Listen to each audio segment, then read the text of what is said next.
Hello बच्चों, welcome to ई पाठशाला channel. आज हम पढ़ने वाले हैं क्लास 8 के साइंस का चैप्टर नंबर 5, जिसका नाम है conservation of plant and animals. तो हम इसमें पढ़ेंगे क्या? हम इसमें पढ़ेंगे कि प्लांट का कंजर्वेशन और एनिमल का कंजर्वेशन क्यों करते हैं, करना क्यों ज़रूरी है और ना करें तो क्या होगा। ठीक है, चलो स्टार्ट करते हैं। ठीक है, जैसे कि तुमने देखा होगा कि तुम कभी चिड़ियाघर गए होगे, ठीक है, वाइल्ड लाइफ सेंचुरीज़ में गए होंगे या नहीं गए तब भी ठीक है, लेकिन आपने सुना तो होगा ही कि वहाँ पे जानवर रहते हैं। तो ठीक है, उस डिस्कवरी चैनल पे तो आपने देखा ही होगा। ठीक है, जैसे ये कुछ हमारे पास में है, जैसे काजीरंगा नेशनल पार्क है, ठीक है, लॉक चाओ वाइल्ड लाइफ सेंचुरी, ठीक है, great Nicobar biosphere reserve and tiger reserve, great Nicobar biosphere reserve and tiger reserve. इन्होंने क्वेश्चन पूछा है, what is the purpose of making national park wild life sanctuaries and biosphere reserve, जो कि हम आगे पढ़ते पढ़ते जानेंगे। ठीक है, अब हम आते हैं डिफॉरेस्टेशन पे। डिफॉरेस्टेशन का मतलब क्या है कि मान लो कि एक फॉरेस्ट है, ठीक है, और उसको हम इंसान अपने पर्पस के लिए काटते चले जा रहे हैं। ठीक है, काटते चले जा रहे हैं, जिससे क्या हो रहा है कि पूरा का पूरा जंगल ही मिट जा रहा है, पूरा का पूरा क्या हो रहा है, जंगल ही मिट जा रहा है। ठीक है, उसी को क्या कहते हैं हम? डिफॉरेस्टेशन कहते हैं। ठीक है, अब डिफॉरेस्टेशन हम करते क्यों हैं? डिफॉरेस्टेशन हम इसलिए करते हैं क्योंकि हमें क्या चाहिए होता है? हमें चाहिए होता है प्रोक्यूरिंग लैंड फॉर कल्टीवेशन। या तो हम क्या करेंगे, कल्टीवेशन करने के लिए ले लेंगे, काटेंगे, कल्टीवेशन करने के लिए हम काटेंगे, ठीक है, या तो हम उसमें बिल्डिंग, हाउस और फैक्ट्रीज बनाएंगे। तो देख लो, जंगल काट के वहाँ पे बड़ी बड़ी मशीनें लगा के कंपनी बना दी, ठीक है, काट के घर बना दिया, काट के उसकी जुताई करने लगे, खेती करने लगे।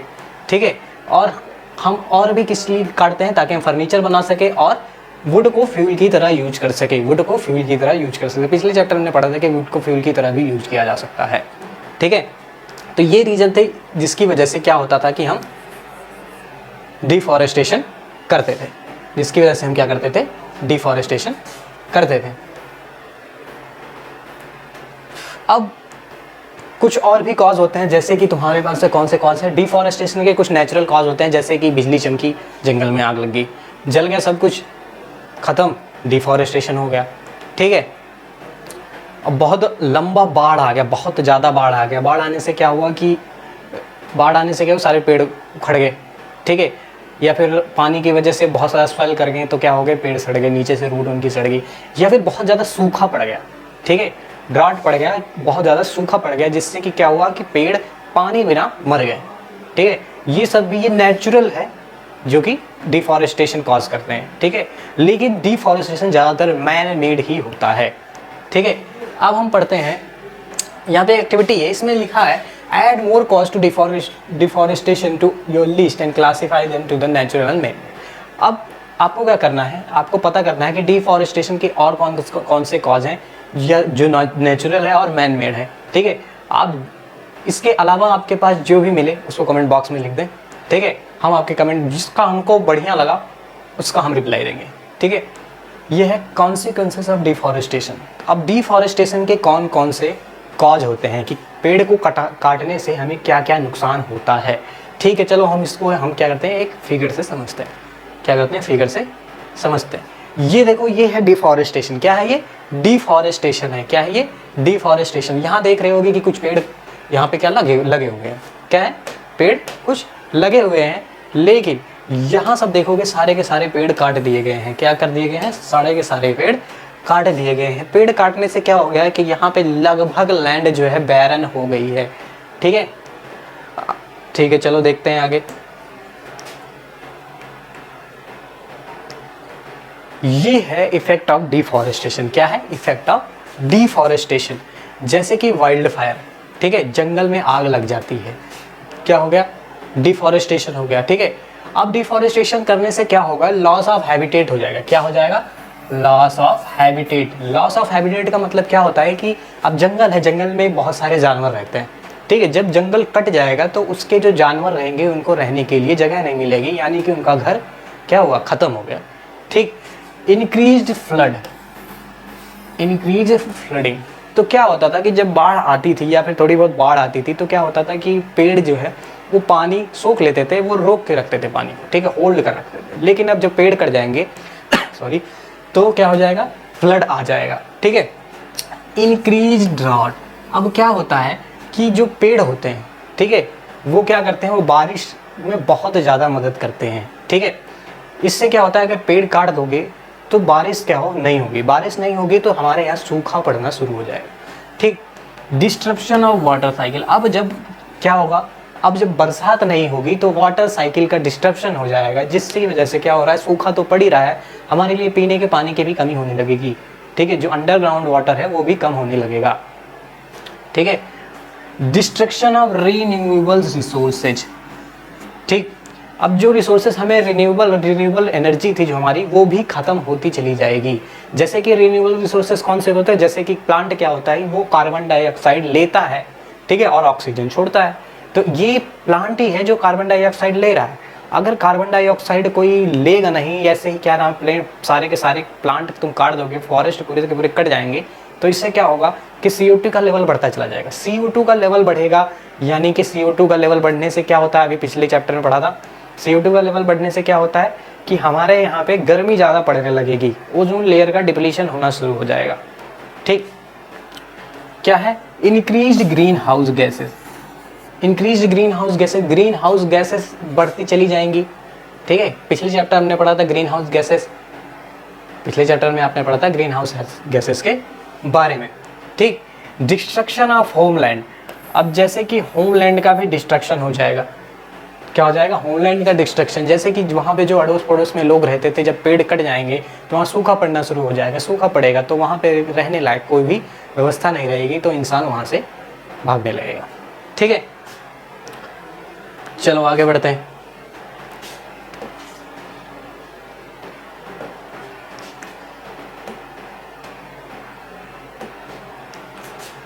अब हम पढ़ेंगे आगे ड्रॉट। क्या पढ़ेंगे, ड्रॉट। क्या होता है कि ग्लोबल वार्मिंग की वजह से क्या होता है, ग्लोबल वार्मिंग की वजह से क्या होता है कि कार्बन डाइऑक्साइड ट्रैप करता है हीट रेज को, रिफ्लेक्ट नहीं करने देता अर्थ से।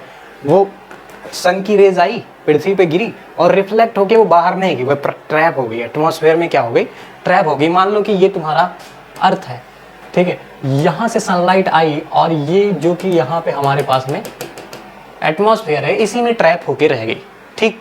अगर ये क्या नाम है, कार्बन डाइऑक्साइड की वजह से ग्लोबल वार्मिंग नहीं होती तो क्या होता कि रेज जो आती, इसको दूसरे क्लास से दिखाते, जो आती रेज वो ऐसे रिफ्लेक्ट कर जाती, क्या हो जाती, रिफ्लेक्ट कर जाती। लेकिन क्या हुआ कि जब हमारे यहाँ पे ग्लोबल वार्मिंग शुरू हो गई तो क्या हो गया कि जो हमारी रेज आती थी वो रिफ्लेक्ट होकर बाहर नहीं जा पा रही, ठीक है, रिफ्लेक्ट होकर बाहर नहीं जा पा रही। इससे क्या हो रहा है कि टेम्परेचर बहुत ज़्यादा इंक्रीज हो रहा है। देख रहे हो दिन ब दिन गर्मी बढ़ती जा रही है, यानी कि हर साल गर्मी 1 डिग्री 2 डिग्री 3 डिग्री बढ़ती ही चली जा रही है, ठीक है। The increase in temperature on earth disturb the water cycle. अब टेम्परेचर इतना ज़्यादा बढ़ जा रहा है कि वाटर साइकिल डिस्टर्ब हो जा रहा है। वाटर साइकिल यानी कि बरसात हुई, बरसात होके फिर चला गया, फिर आया, उससे क्या हुआ, वाटर साइकिल एकदम बिगड़ जा रही है, ठीक है। और ये क्या हो रही है, इसकी वजह से रेनफॉल नहीं हो रहा है। क्या हो रहा है, रेड्यूस रेनफॉल, ठीक है, रेनफॉल नहीं हो रहा है, जिसकी वजह से क्या आ रहा है, सूखा पड़ जा रहा है। क्या पड़ जा रहा है, सूखा पड़ जा रहा है, ठीक है। अब जबकि सूखा पड़ जा रहा है, जब डिफॉरेस्टेशन हो गया, पूरी की पूरी लैंड खाली हो गई, ठीक है, पूरी की पूरी लैंड खाली हो गई और पानी भी नहीं बरस रहा है, तो क्या होता है कि जो ज़मीन होती है बहुत ज़्यादा सूख जाती है, बहुत ज़्यादा सूख जाती है। तो उसमें क्या होता है कि लेस फर्टाइल हो जाता है, लेस ह्यूमस हो जाता है और लेस फर्टाइल हो जाता है, ठीक है। अब जो फर्टाइल लैंड रहता है वो कन्वर्ट हो जाता है किसमें, डिजर्ट में। इसी को हम कहते हैं डिजर्टिफिकेशन, इसी को हम क्या कहते हैं, डिजर्टिफिकेशन, ठीक है। क्या होता है, डिजर्टिफिकेशन। डिजर्टिफिकेशन में क्या क्या होता है कि तुम्हारे पास जो मॉइस्चर रहता है, जो मॉइस्ट सॉइल रहता है, वो पूरा का पूरा क्या हो जाता है, मॉइस्चर खत्म हो जाता है, जिसकी वजह से लैंड जो है एकदम डिजर्ट की तरह हो जाती है, यानी कि फर्टाइल लैंड अनफर्टाइल लैंड में बदल जाता है, ठीक है। और डिफॉरेस्टेशन की वजह से सॉइल इरोजन भी होता है। जो पेड़ रहता है, मान लो ये पेड़ है, ठीक है, इसकी रूट्स निकली हुई है, यहाँ तक गई हुई है, तो ये हमारे पास में क्या है, हमारे पास में ये मिट्टी है, तो इस मिट्टी को पकड़ के रखती है। क्या है? मिट्टी को पकड़ के रखती है। वो रूट मिट्टी को बाहर उससे जाने नहीं देती, वो जकड़ के एक समतल मिट्टी बनाई रहती है। लेकिन जब फॉरेस्ट कट जाता है तो मिट्टी को होल्ड करने के लिए कुछ नहीं रहता। इसकी वजह से क्या होता है, मिट्टी में दरारें पड़ने लगती हैं, सॉइल इरोजन होने लगता है। ठीक है, चलो हम फिगर में देखते हैं कि कैसे ये होता है। जैसे कि ये है, आप देखोगे ये सारे के सारे यहाँ पे डिफॉरेस्टेशन हो गया है। ठीक है, अब ये पूरा का पूरा जो लैंड है, ये पूरा का पूरा जो आप लैंड देख रहे हैं कैसा हो जा रहा है, ये डिजर्टिफाइड हो जा रहा है, यानी डिजर्टिफिकेशन हो गया है इसमें। और यहाँ पे कोई भी प्लांट नहीं है, जिसकी वजह से क्या हो रहा है कि सॉइल इरोजन भी हो रहा है। कि ये देखो पपड़ी पपड़ी सी छूट रही है हर जगह पे, ये यहाँ पे देखो, हर जगह देखो, जहाँ भी देखो क्या हो रहा है, पपड़ी पपड़ी सी फट जा रही है। ठीक है, चलो आगे बढ़ते हैं।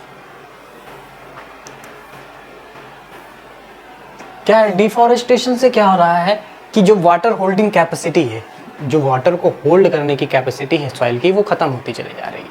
ठीक है, अब फॉरेस्ट रहता था तो मिट्टी जकड़ के रखती थी, तो उसमें क्या पानी जाता था तो वो मिट्टी बहती नहीं थी। ठीक है, वो क्या होती थी कि वाटर होल्डिंग कैपेसिटी होती थी कि वाटर को स्टोर कर सकती थी।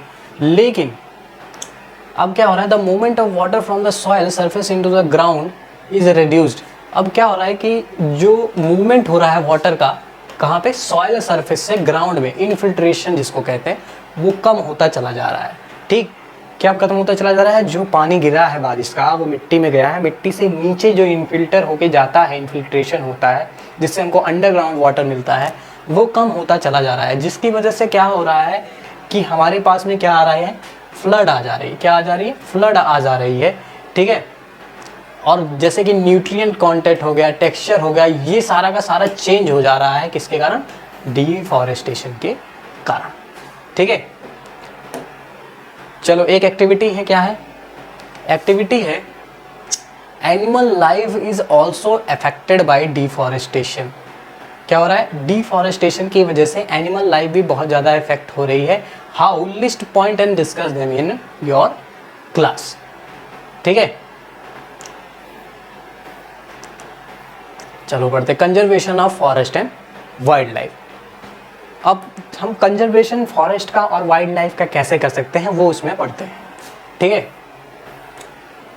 अब हमारे पास बायोस्फीयर क्या होता है, बायोस्फीयर होता क्या है, biosphere is the part of the earth in which living organism exist और विच सपोर्ट द लाइफ। ठीक है, बायोस्फीयर वो पार्ट है अर्थ का, ठीक है, जहाँ पे लिविंग ऑर्गेनिज्म रह रहे हैं। ठीक है, जहाँ पे लिविंग ऑर्गेनिज्म रह रहे हैं, जहाँ पे लाइफ का सपोर्टेशन है, जहाँ पे लाइफ सपोर्ट मिल रहा है, उसको हम क्या कहेंगे, बायोस्फीयर कहेंगे। क्या कहेंगे, बायोस्फीयर कहेंगे। और बायोलॉजिकल डाइवर्सिटी क्या होती है, the variety of organism existing on the earth, their inter relationship and their relationship with the environment. ठीक है, वो रिलेशनशिप नहीं जो तुम समझ रहे हो, ये रिलेशनशिप जो इन्वायरमेंट से हो रही है। ठीक है, अब तरह तरह के क्या हो रहे हैं, तरह तरह के बहुत सारे जंतु, जानवर या पेड़ पौधे हैं। ठीक है, वो अर्थ पे रह रहे हैं और उन प्लांट के बीच का और एनिमल के बीच का जो रिलेशन है, इंटर रिलेशन, ठीक है, उसी को हम क्या कह रहे हैं, बायोलॉजिकल डाइवर्सिटी। क्या कहते हैं, बायोलॉजिकल डाइवर्सिटी। हम आगे बढ़ते हैं, अब पढ़ते हैं हम प्रोटेक्टेड एरियाज के बारे में। क्या पढ़ते हैं, प्रोटेक्टेड एरिया। ठीक है, to protect flora and fauna, to protect flora and fauna and their habitat, protected areas called wild life sanctuary, national park, biosphere reserve has been embarked. अब हमारे पास फ्लोरा क्या होता है, फाउना क्या होता है। फ्लोरा वो होता है जहाँ पे ढेर सारे हमारे पास क्या होते हैं, एक लैंड ले लो, एक लैंड में बहुत सारे तरह तरह के पौधे उगे हुए हैं, तो उसको हम क्या कहते हैं, वहाँ का फाउना कहते हैं, फ्लोरा कहते हैं। ठीक, और फाउना क्या कहते हैं कि एक लैंड है जहाँ पे ढेर सारे क्या हैं, जानवर हैं, अलग अलग तरह के, तो उस एरिया का हम उसको क्या कहते हैं, फाउना कहते हैं। ठीक, तो उसी को प्रोटेक्ट करने के लिए हम क्या बनाते हैं, प्रोटेक्टेड एरिया बनाते हैं, जो कि है हमारा wild life sanctuary, national park, biosphere reserve. ठीक, यहाँ पे क्या क्या इनहिबिटेड है, यहाँ पे क्या क्या इनहिबिटेड है, यहाँ पे इनहिबिटेड है प्लांटेशन, वहाँ पे कोई चीज़ आप उगा नहीं सकते, ठीक है। कल्टीवेशन यानी कि वहाँ पे तुम खेती नहीं कर सकते। ग्रेजिंग, वहाँ पे तुम अपने जो जानवर है वो चरा नहीं सकते, ठीक है। फेलिंग ट्रीज, वहाँ पे पेड़ आप काट नहीं सकते, ठीक है। हंटिंग, शिकार नहीं कर सकते, पोच नहीं कर सकते, ठीक है। ये सब क्या है, प्रोहिबिटेड है। क्या है वहाँ पे, प्रोहिबिटेड है। अब वाइल्ड लाइफ सेंचुरी क्या होती है, वाइल्ड लाइफ सेंचुरी के बारे में पढ़ते हैं। वह एरिया जहाँ पे एनिमल, ठीक है, अपने इन्वायरमेंट में रहते हैं बिना डिस्टर्ब हुए। क्या हुआ, वह एरिया जहाँ पे एनिमल बिना डिस्टर्ब हुए अपने हैबिटेट यानी कि जहाँ जैसा उनको चाहिए जगह वहाँ वैसा वो रह रहे हैं, उसी को हम क्या कहते हैं, वाइल्ड लाइफ सेंचुरी।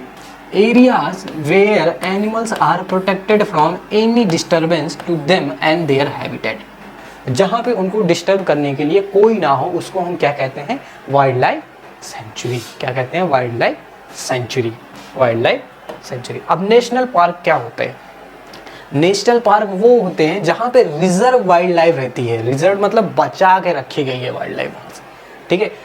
जैसे कि तुम्हारे पास यहाँ दिल्ली में जूलॉजिकल नेशनल पार्क है, क्या किया कि शेर लाएं, शेर ला के वहाँ पे रख दिए। वो क्या कर रहे हैं, वो रिजर्व एरिया रिजर्व है किसके लिए, वाइल्ड लाइफ, ठीक है। जहाँ वो फ्रीली क्या कर सके, use the habitat and natural resources, क्या कर सके, freely use the habitat and natural resources, मतलब वहाँ उनका एक जगह बना दिया जाएगा, वो उसको जिस तरह चाहे उस तरह से वो यूज कर सकते हैं। लेकिन एरिया कैसा है, रिजर्व है। कैसा है, रिजर्व। वाइल्ड लाइफ सेंचुरी और इसमें क्या अंतर है कि वहाँ पे उसको डिस्टर्ब करने के लिए कोई नहीं होगा, यहाँ पे क्या है, एरिया रिजर्व है और उसी रिजर्व एरिया में क्या वो जो प्लांट है, एनिमल है, उसी एरिया में वो रह सकता है फ्रीली, ठीक है। अब हम पढ़ते हैं वाइल्ड बायोस्फीयर रिजर्व, ठीक है। लार्ज एरिया, बायोस्फीयर में क्या होता है, बहुत बड़ा सा एरिया रहता है, बहुत बड़ा सा। Large area protected land of conservation of wild life, plant and animal resources and traditional life of the tribal living in the area. बहुत बड़ा सा एरिया रहता है, क्या रहता है, लार्ज एरिया। क्या रहता है, large area protected land for conservation of wild life, ठीक है। ये जो एरिया है पर प्रोटेक्टेड रहता है, बहुत बड़ा एरिया, ठीक है। बहुत बड़ा एरिया कैसा है, प्रोटेक्टेड है किसके लिए, conservation of wild life, plant and animal resources, ठीक है। यहाँ पे traditional life of the tribal living in the area, the traditional of the tribal living in the area, ये क्या है कि यहाँ पे ट्रेडिशनल लाइफ भी है ट्राइबल की, ठीक है, इस एरिया में। लेकिन ये लार्ज एरिया कैसा है, कंजर्व है। लार्ज एरिया कैसा है, कंजर्व है।